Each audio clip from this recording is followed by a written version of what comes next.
আমি জানি না আগামী দিন অথবা আগামী বছর আপনাদের সাথে এই জায়গায় দাঁড়িয়ে আমি বক্তব্য রাখতে পারবো কিনা আমার জানা নাই। আল্লাহ পাক ভালো জানেন। আমি আমার আবেগ দিয়ে কথা বলে গেলাম জাতির কাছে। আমি যেন দেখতে পাচ্ছি জাতি জাহান্নামের দিকে এগোচ্ছে প্রতি পলে পলে, প্রতি মুহূর্তে মুহূর্তে। ও আমার জাতি,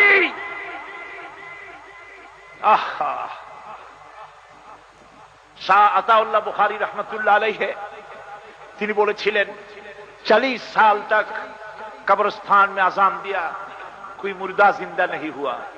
40 বছর পর্যন্ত কবরস্থানে আজান দিলাম, কোন মুর্দা জিন্দা হলো না। আমি 36টা বছর চিল্লাইলাম, ও আমার জাতি ফিরে আসো, তোমার ছেলেরে ফিরাও, তোমার মেয়েরে ফিরাও, তোমার জাতিকে ফিরাও। হিন্দু সংস্কৃতি বাংলাদেশকে খতম করে দিবে, জাহান্নাম বানায় দেবে।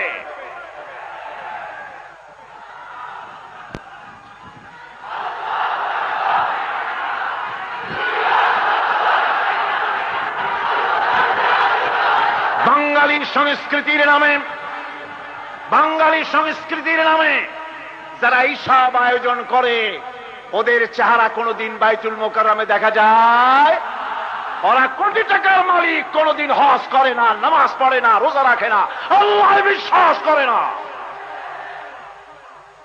নববর্ষের দিনে যদি কিছু করতেই হয়, কলেজ বিশ্ববিদ্যালয়ের ছাত্র ছাত্রীদেরকে আমার কলিজার সবটুকুন আবেগ উজাড় করে দিয়ে বলি, মুসলমান ছেলেরা এসো, মসজিদে ভরে যাও, ফজরের নামাজ পড়ো, কোরআন শরীফ তেলাওয়াত করো, আল্লাহর কাছে দোয়া করো, আল্লাহ পিছনের বছরটায় অনেক অপরাধ করেছি, মাফ করে দিও। সামনের বছরটা, নতুন বছরটা আমার জন্য, গোটা জাতির জন্য, আমার দেশের জন্য তুমি কল্যাণময় করে দিও, মঙ্গলময় করে দিও। এভাবে কানলে, দোয়া করলে খারাপ হইতো না ভালো হইতো? খারাপ হইতো না ভালো হইতো?